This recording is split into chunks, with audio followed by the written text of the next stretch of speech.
What's up, guys? Uh, oops, I guess you could say that. It's been about a month. Uh, well, let me welcome anyone who's new here. My name's Josh, and this channel is for me and for you. But I usually talk about mental health stuff, men's mental health, kind of navigating life. Um, but if you're returning, it's been a while. So welcome back. Welcome in general. I've been a little lost, I think.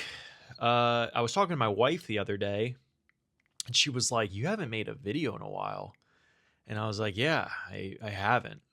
And I know in the last video, I kind of talked about how a goal was to be more consistent with this video or with this channel, excuse me.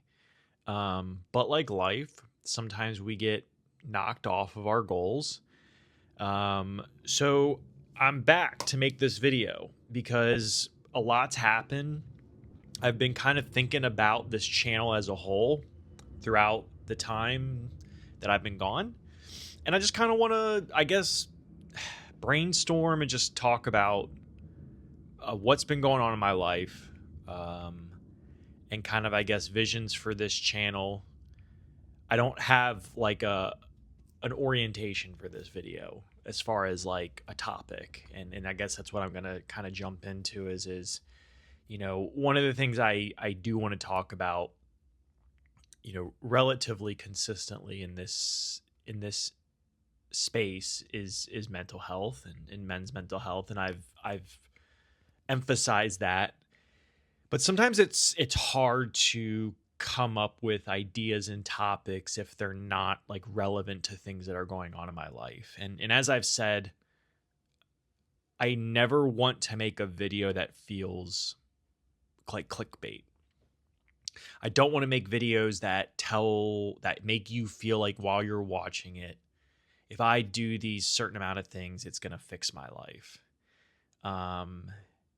And in not doing that, I think it makes it hard to come up with topics or ideas because I'm not an expert in this field. I'm an expert in my life, in my experiences, and I'm happy to share a lot of those experiences. But, it's, I don't want to necessarily make topics talking about like specific mental disorders or how to navigate specific mental disorders because I think that that's a process that we all have to kind of figure out on our own through the help of professionals. And, maybe there'll be some videos in the future that I do talk about specific things. But, I think I'm right now just trying to reground myself in, what I want this channel to be. And I think right now I'm okay with not knowing what it's going to be. So I hope you kind of hang in there with me. But let's kind of just jump into what's been going on. Well, I got a fucking internship. Last time I talked, I think I might have mentioned that I was about to interview. I don't think I had interviewed. But I got an internship, and that was a huge weight off my shoulders. And also, it creates a new area of anxiety for me because now it's real. I've been preparing academically to jump into work for the past couple of years now, and now work is coming, and it's getting to that time period where it's time to apply everything that I've learned and I've experienced and put it to the real world, and that's scary, and but I know that that's not a feeling that's um just my own. I know that a lot of my student colleagues and peers share that same sentiment. But yeah, I got an internship, and that was a huge sigh of relief. Um, I was emailing with a few places trying to schedule interviews and get time set up, but it's really what the little I was doing or the little experience I have with trying to coordinate interviews with places that revolve around mental health is they're not the best at communicating. So, one place that I had reached out to with the help of my practicum faculty member, they responded like immediately. I had shot an email to them, and I think within a few hours they had responded. And that was, you know, really big for basically two reasons. One, it was cool. I got a reply, they're interested. And two, it showed me that they're responsive. And I think that's very indicative of maybe the type of place they operate as is, they're very responsive to their emails and communication. And that's a really huge thing for me. So when they replied back to me, I was able to get in to interview with them that same week. And I interviewed on a Friday. That following Tuesday, I had gotten an offer letter. I'm not going to give the specific place. It is a recovery rehab facility. So they do some intensive inpatient, they do outpatient work. To be honest, addictions wasn't an area that I was really interested in getting into. The program that I'm in school wise, we have like three concentrations. One of them is clinical rehabilitation, which is the pathway that I'm in. The other one is addictions counseling, and then the third is like career counseling. So clinical rehabilitation is kind of like the broadest. It gives you the broadest reach, I guess, as far as like areas you can work in or knowledge, I guess. The addictions is obviously much more focused on you wanting to work in an addictions area. It also kind of lines you up more for addiction certifications and licensure. And then career is more for individuals who are focused on the career aspect of counseling, working with individuals who are struggling with like career identity or finding a career. It's also really oriented towards like school counseling and things like that. Clinical is definitely the largest population in our program. Addictions is second, and career is definitely last. So all that to say, I didn't, I've shared on this channel, like I think I struggle internally with the definition of addiction.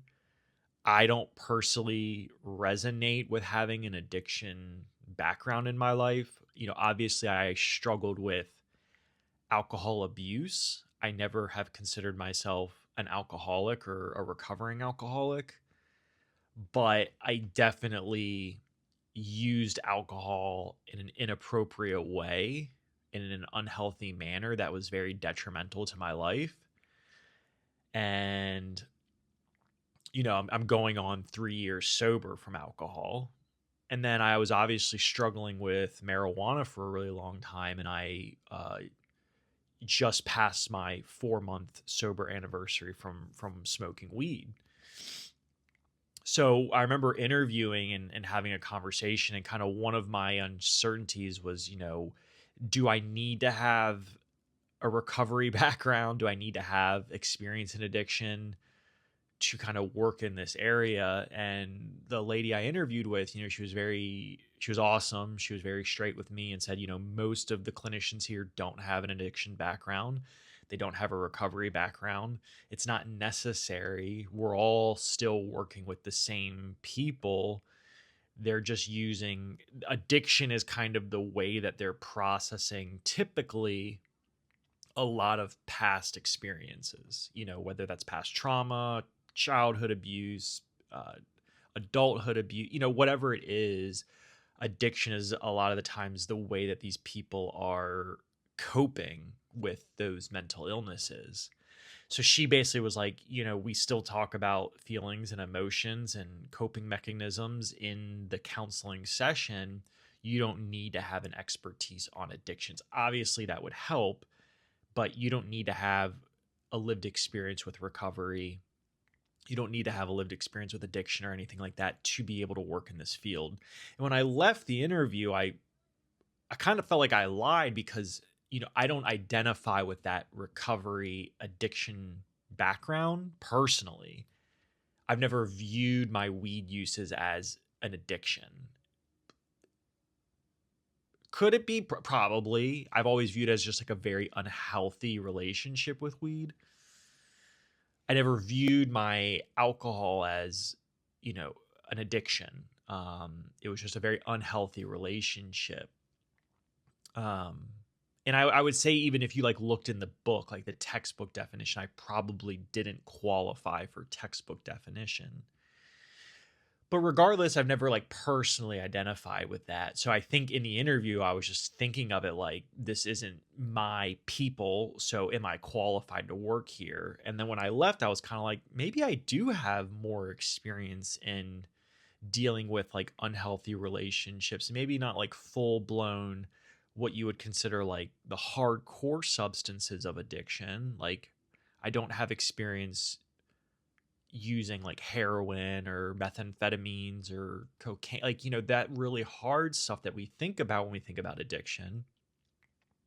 But maybe there's certain aspects of addiction that I do understand just from my personal experiences. So I kind of felt like I lied in the interview in that aspect, but I was more of like just not really thinking that way. So all that to say, I'm super excited. I'm nervous, but I think that's a good thing. I think it means that I'm like going into this mentally prepared to be open and kind of anticipating anything. So I'm really excited. She said that there's a lot of like group counseling that goes on, and I'm taking a group counseling class right now, and it's really opened my eyes to kind of the process of group counseling and how beneficial it can be. So that's been really beneficial for me, and I'm super excited to be able to in the near future like co-facilitate and eventually lead some group counseling sessions. She said a lot of the work that they're trying to start implementing and introduce is more men's focused group counseling sessions, which, if you are new to this channel or if you've watched before, like I'm huge on talking about men's mental health and men kind of speaking up for each other and being there for each other. So that's like really piqued my interest. Was they're trying to orient more groups because they do have such a large male demographic in their facility.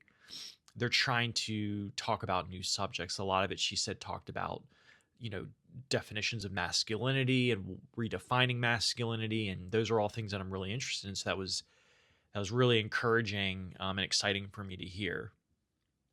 She said, the individual counseling caseload is very small. I've heard from a lot of my peers who go into their internships and stuff, they get thrown like the book at them, like 20 plus clients a week. And, I know that in the real world, as a full-time licensed counselor, that may not be a lot, but for a new student jumping into something, that could be very overwhelming. And in our facility, she said it's nowhere near that. She said like you'll get a max of 4 private individual counseling sessions a week. She was like, our clients are our number one importance. We're not going to risk their safety and health because you become so burnt out with such a massive workload. And I was, very appreciative of that. So kind of, slowly breaking in, and, maybe if I get in there and I feel like I'm doing really well and they feel like I'm doing really well, maybe they'll bump that up some, maybe they'll bump it down.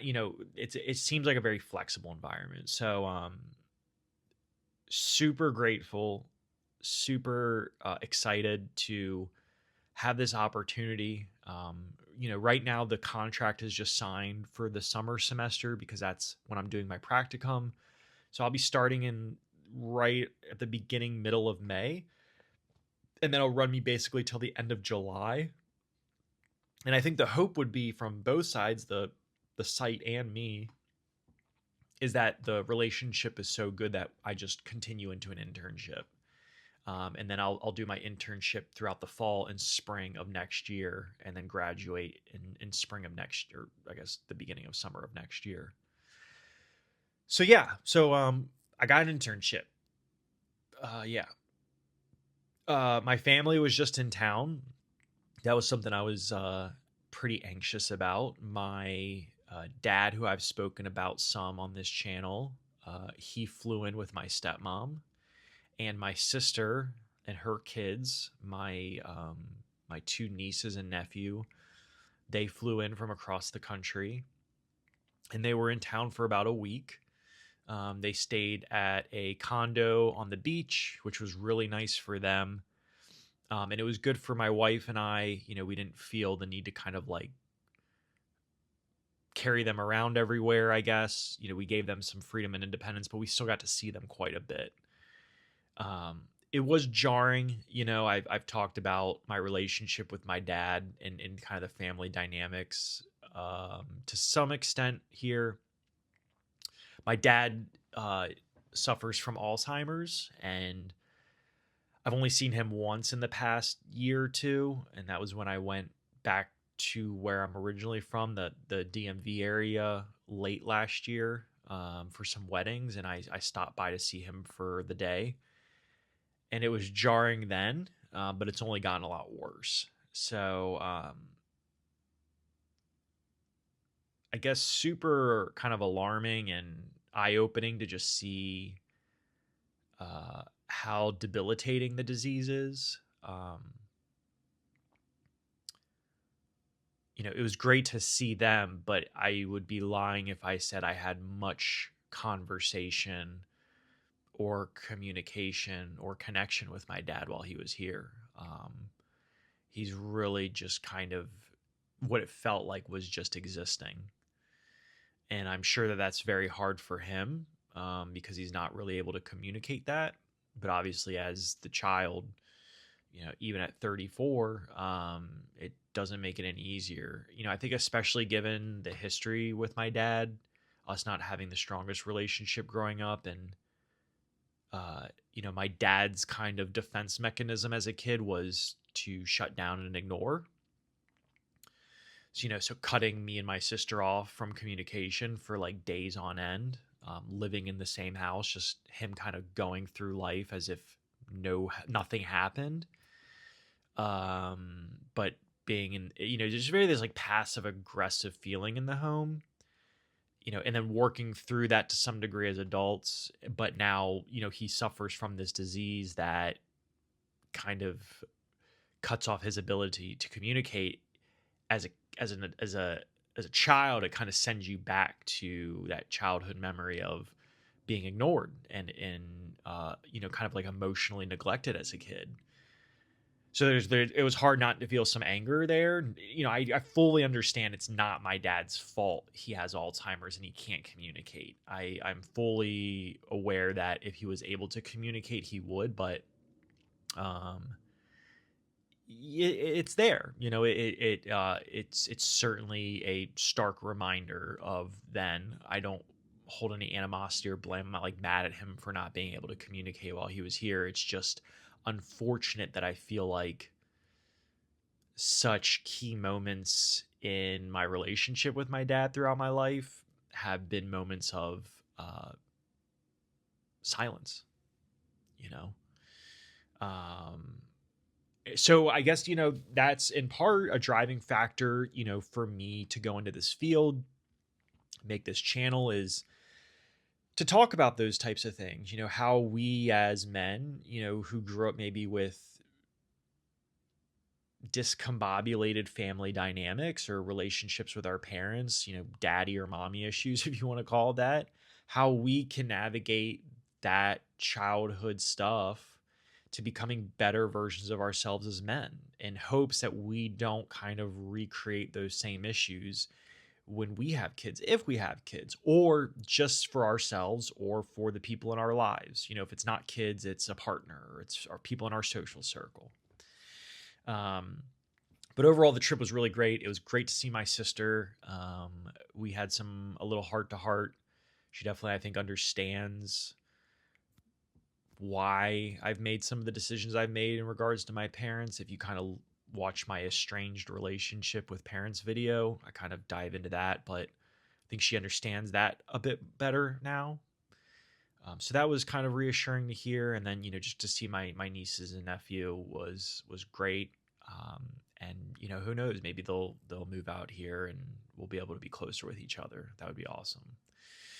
And there was one other thing. I unexpectedly graduated from therapy. Kind kind of felt it coming, but I remember, I my last session was this past was last week, and I've been in therapy for about 2.5, 3 years, just individual counseling. And the past like 6 months has been, I guess, not as like, I guess, acute as you would, if you could call it that. That the conversations have been much more just general, a lot about just managing certain things in life. uh oh, your parents are coming, and how are we going to handle that type, just kind of managing that anxiety of things that are coming in the future, managing my identity with becoming a professional, and not super intense stuff. I never want to say like no one's issues are intense, but more kind of just surface level social type stuff. And I've kind of felt this energy from my therapist, not in a bad way, but like, I think she's made comments before about, you ready to be done? I think she's known like I'm good to go. I don't really need to be here anymore. But it was kind of, there was a reason for both. Like, she's leaving her practice, and I think I've been ready to be done, but there was a fear of leaving. She was kind of like, I'm firing you in the next few months regardless, because I'm not doing this anymore. But was also like, you're ready to go, like you're done. So it was a really bittersweet moment. I cried extensively. That woman saw the worst of me. I went into therapy a few years ago, very suicidal, ready to take my life. And in the course of about 2.5, 3 years, obviously through a lot of self work and other avenues of approach, but mainly therapy, I'm here now, and my life is completely different. And I can tell you, a few years ago, I never envisioned myself being in this position. Not even in the slightest. Not even in the slightest. So I owe so much to that woman. We had a really good kind of concluding session, kind of reflecting on where I've come, how the future kind of looks and things like that. I think the sad part about therapy is, it's something I'm going to have to kind of learn as I become a professional, is like, you develop, at least in my case, it was like you develop such a strong rapport with this individual. They know the best, the worst, the dirty, the clean about you as a human being. And one day it comes to an end. And as a professional, you have to maintain that boundary of, this was a working relationship. This wasn't a friendship. And a lot of times the client feels so much connection to you that it's really hard for them. And I knew walking out of there that I was never going to speak to her again. We live in the same area. There's a chance I may run into her outside of a counseling environment, just in a social setting. Maybe I'll give a head nod. Maybe she'll give me a head nod or a smile, but that's the extent. That relationship is over. And that's a scary thing. I think that was a really scary thing for me to process, was like, can I do this thing called life on my own now? And I can. I have the skills. I have developed an ability to self-reflect to such a length that I know when things are getting bad for me, and I'm able to kind of address them and either put a halt to them or let people around me know, like, this is what's going on. I'm able to communicate better.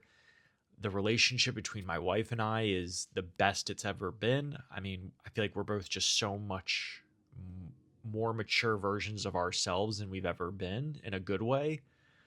I don't need therapy. In school, we've always been taught, well, I wouldn't say we've been taught, but it's always been emphasized to us that you should always be trying to work yourself out of a job with a client. You should never be working with a client with the goal of keeping them there, whatever it is, week to week, month to month, quarter to quarter, collecting payments for them if they do not need to be there. you should always be trying to work yourself out of a job. And she fired herself. She worked herself out of a job with me. Um, and regardless if she was leaving the current position she's at, if she was staying there, our relationship was coming to an end probably sometime this year anyway. I think we both felt it. We both knew it. I knew it was coming at some point. Um, there was just kind of, it's kind of like that. You just have to take that step. You get so used to that setting. You get so used to that shield in the background, kind of like, okay, if something happens this week, in 2 weeks, I'll have therapy or whatever, and we'll talk about it and it'll make things better. But like it, it was really just a venting resource. It was a place for me to go to kind of get some things off my chest. And that's great. But I don't need her anymore. I don't need that setting. So that is weird. I'll say that. It's a weird knowing that I've graduated therapy. I'm also super proud of myself for putting in the hard work for as long as I did to get to a place where it doesn't feel like that's a necessary thing anymore. Um, so yeah, I'm not going to make any promises on this video about the future of the channel. The channel's not going anywhere, but life's getting busier, and I owe it to myself to stay true to who I am. But I think, just kind of, I guess, to tie the conversation back into the channel, to kind of wrap up this video, like, there's no pathway for this channel. It's mine. I don't care about, I'd be lying if I said it wouldn't be cool if this channel blew up somehow. Like, I'm just being transparent, but I don't really care. I'm not here to achieve any type of monetary value or fame. I want it to be mine, and I want it to be my creative outlet, and I want that to be however it is. And I feel like I was kind of steering away from that with like editing. Not that editing's bad, but like, I don't need to edit these videos. I don't need to cut out dead time in between voice cuts, and I don't need to do any of that. I want this to feel real, like you're sitting there in the room with me, hearing me talk. So I think I'm just gonna try and get back to what this channel feels to me, and what these videos I think are supposed to feel to me. And that starts again with this video. So thank you again for stopping by. Again, I apologize for the delay, in not submitting stuff and putting stuff online. I will do a better job at trying to get things uploaded, but I'm not going to make any promises. Please feel free to like, comment, and subscribe. It does help the channel. And until next time, see you guys.